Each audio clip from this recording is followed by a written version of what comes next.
run through a motherfucker face. English major, Marshawn Lynch. Went to college. I'm sure he did well. Hey, how are you, folks? I got to look into the camera instead of looking at my beautiful face. Rotting teeth, giant forehead. It's over. It's over, Johnny. It's over. Is that over? I'll do that for you in full sometime. Hi, folks. Welcome to the show on a Monday morning. What else? Halloween's coming up, so don't forget to buy your razor blades and your fruit. I have to repeat the joke every year, but it's my favorite Halloween joke by one of my favorite comedians, Harlan Williams, Canadian guy, very funny. I'll tell you, I loved Halloween. I grew up in a very rich neighborhood, though. One year, I got an apple with a razor in it. It was electric.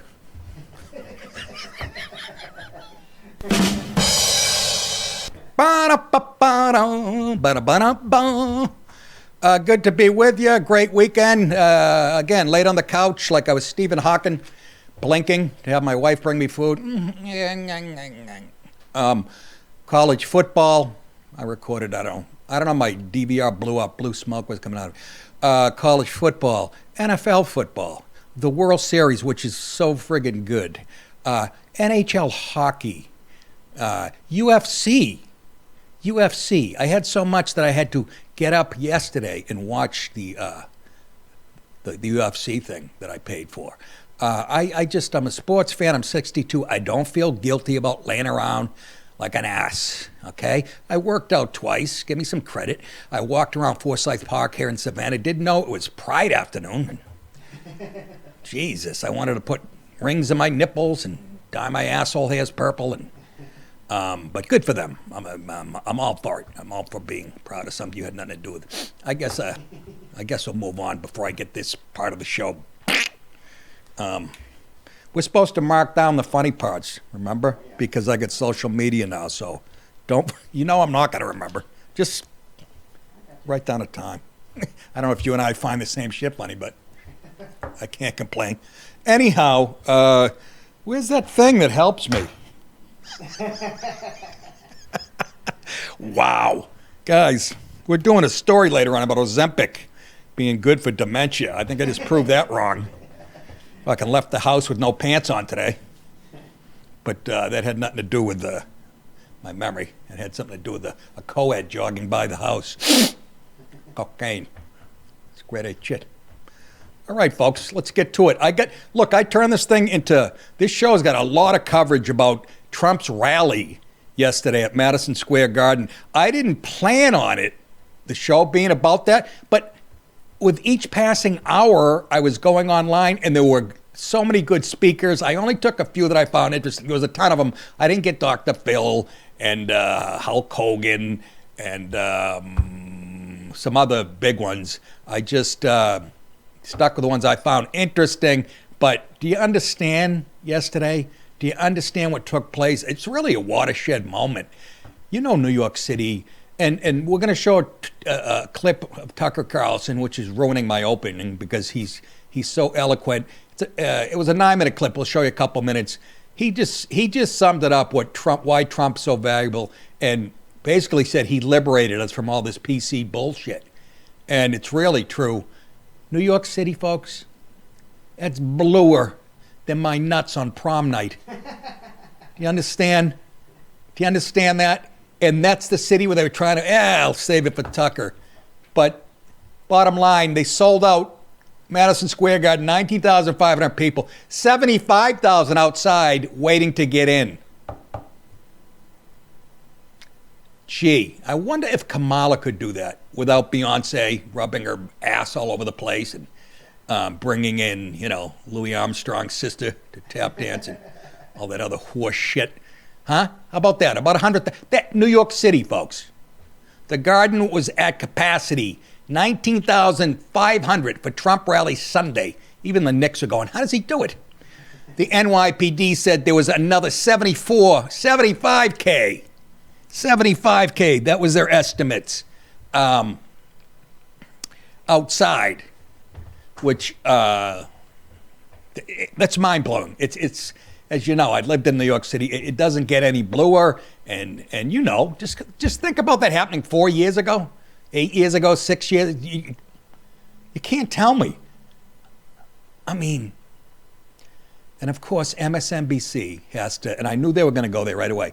There's like I don't know if it was Hitler. I think it was Hitler, actually, at Madison Square Garden in the 30s or whatever.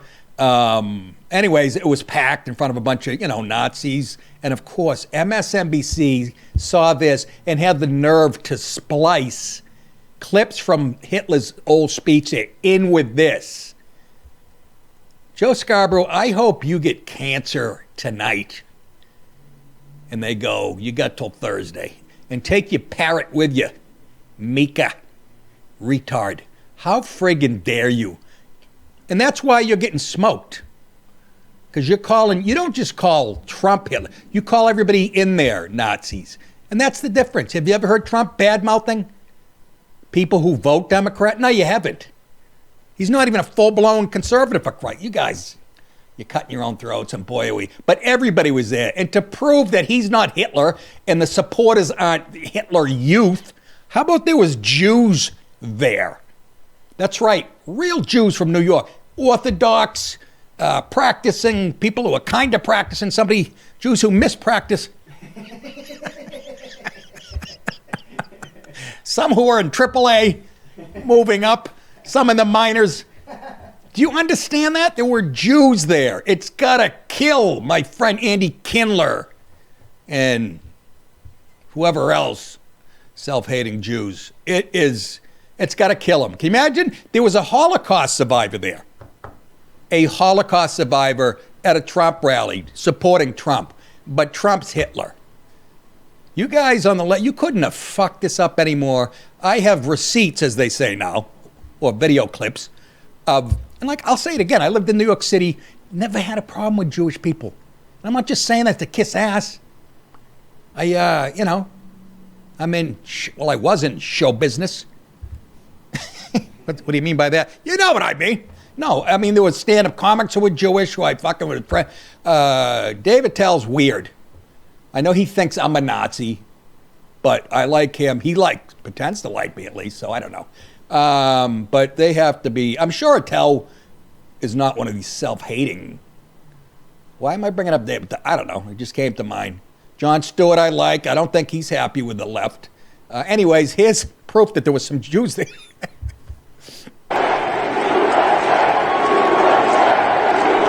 Oh, that's the beginning. I'm sorry. I don't know what I'm doing today. Look at that, though. They're chanting USA, USA. And, of course, Joe Scarborough with his hillbilly eyes and his fucking idiot friend. Nazi, Hitler, blah, blah, blah. Now, here's the clip. Only New York. The guy's got an accent interviewing him, right? He's from Ireland or England. This is why I gotta love New York. Now, if you don't believe those are Jews, you'll see the Israeli flag on the back. But listen, this is pretty cool. This week we were told by the Democrats that Trump is a Nazi. What are you guys doing in line? Waiting right here. So the fact that they're saying that shows the ignorance on what they think.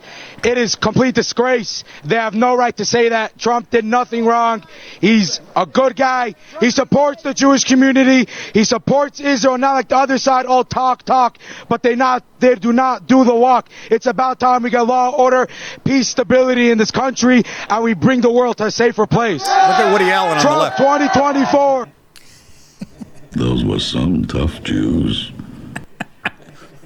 First of all, they do have a right to say that shit about Trump. That's the beauty of this country. You can say all you want and then live with the consequences. And it ain't looking pretty right now. And again, don't fool yourselves, folks. I know the Republicans are on a run, blah, blah, blah, blah, blah, blah, but they tried to kill Trump. Remember that. So what do you think? They're shy and they don't care how it looks if he's ahead in every poll. They're going to try to steal it. Quote me on that. Too big to rig doesn't exist, in my opinion, but they'll come up with some legal horse shit or whatever. But think about it. Just think about that. There was actually like a few Muslims at the rally inside for Trump with the hijabs on and the hats and the fucking towelettes. I don't know what the fuck you call them. Anyhow, and can you imagine? The fucking right is everything the left wanted to be. Yeah. You know what this is? I was thinking Kamala is the ultimate DEI hire. It's the left's wet dream. They couldn't have picked anybody worse. I love it. It just shows you what, it just proves DEI is against who? A white guy. A white guy. I don't like mosquitoes. I don't like them. I got to get new headphones. This thing's fucking cracking, or it's this, I don't know. Anyways, that's what it is, though. You got the white guy, the old rich white guy that the left can't fucking, he represents everything they hate against everything they love, the DEI high, and it's a smoke show. Hopefully we'll get back to a meritocracy. So you got yeah, he's such a Hitler, big Jewish, and there were Orthodox Jews there, like I said.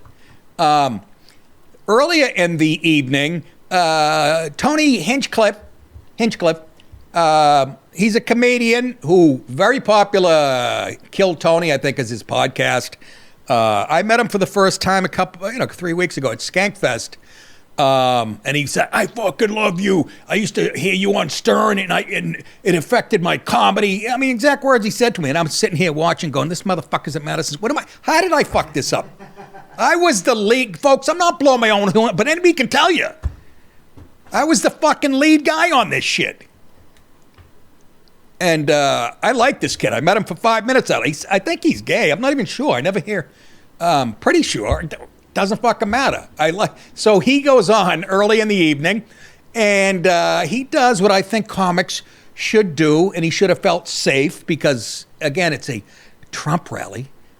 His MAGA comedian, Tony Hinchcliffe, he sparked a fierce outrage, apparently, after hurling insults. Again, this is the media, hurling insults against Latinos in a series of purported jokes during his, we'll decide, not you, people who write the article, opener at the Trump rally in Madison Square Garden. And I'll just show you this is supposedly the big controversial. He made some great jokes about Latinos and was getting big laughs because Latinos do have a sense of humor. And then he did this Puerto Rican thing, which, again, it's the paper saying it was so controversial, but I liked it. Here we go.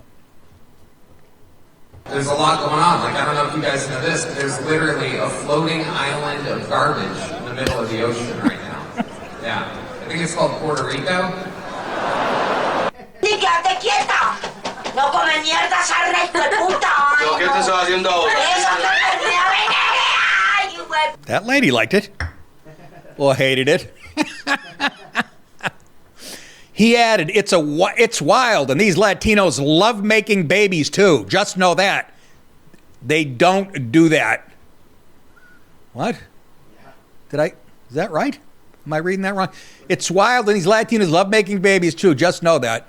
They don't do that. They come in, they don't, there was something about pulling out that they didn't put in the article. That's what he said. They don't pull out. He goes, no pulling out. He says, they come inside, just like they did to our country.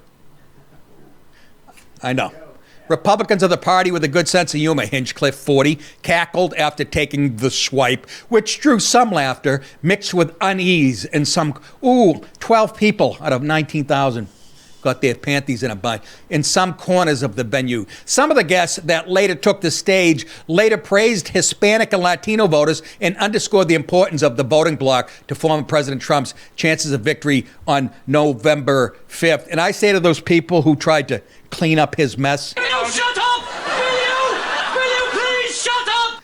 why do I say that? And this is very important. It's why I chose the story. If you're a Trump fan, you're supposedly all for free speech. Okay? The fact that somebody went up there, some politicians, and had to, almost apologize without apologizing, shows that they don't get it yet either. You understand? This is what we're fighting for. Our right to make jokes like that without repercussions of being canceled and all that horse shit. And there were Latinos there. I saw a Puerto Rican girl online after, made it, selfie of herself going, and it was later on, she was home. But saying that doesn't bother her. She goes, I'm Puerto Rican. It didn't bother me, and it doesn't, we have a sense of humor, and we have to. That's what you're fighting for, folks. That's like when I watch Gutfeld and he'll do an off-color line and the place goes, whoa. They still don't get it yet. Until the whoa stops and the apologizing, you're never going to have true freedom. I had to show that, and I think Tony did a great job.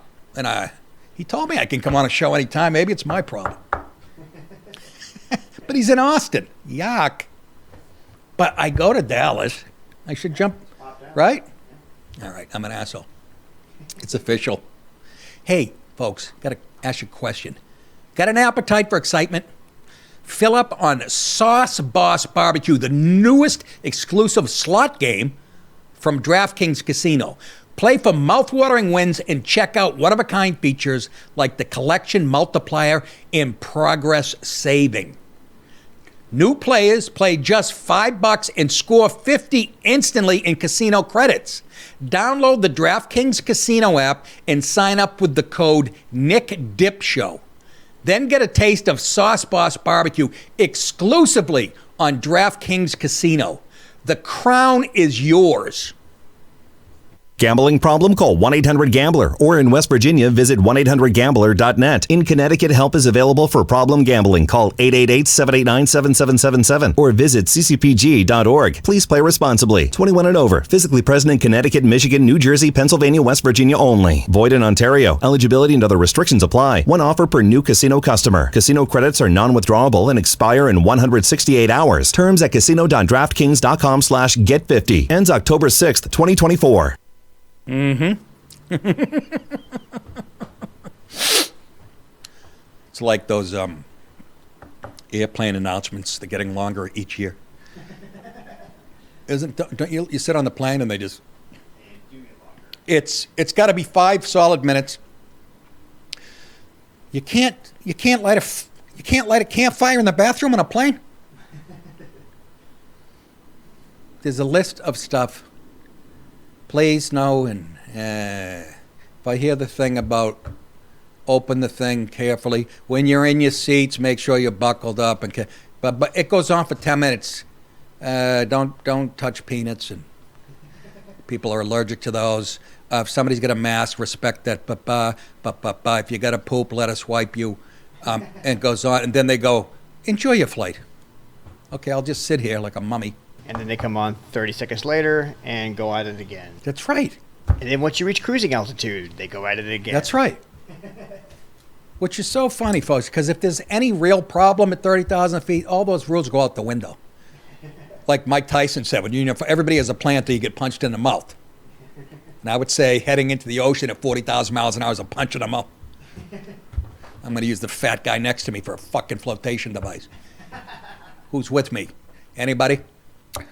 Hey, folks, before I move along, those of you on Mug Club, stick around for the rest of the show. The rest of you is go to nickdip.com and sign up for Mug Club. You'll get this entire show. You know you're heartbroken, you have to leave, right?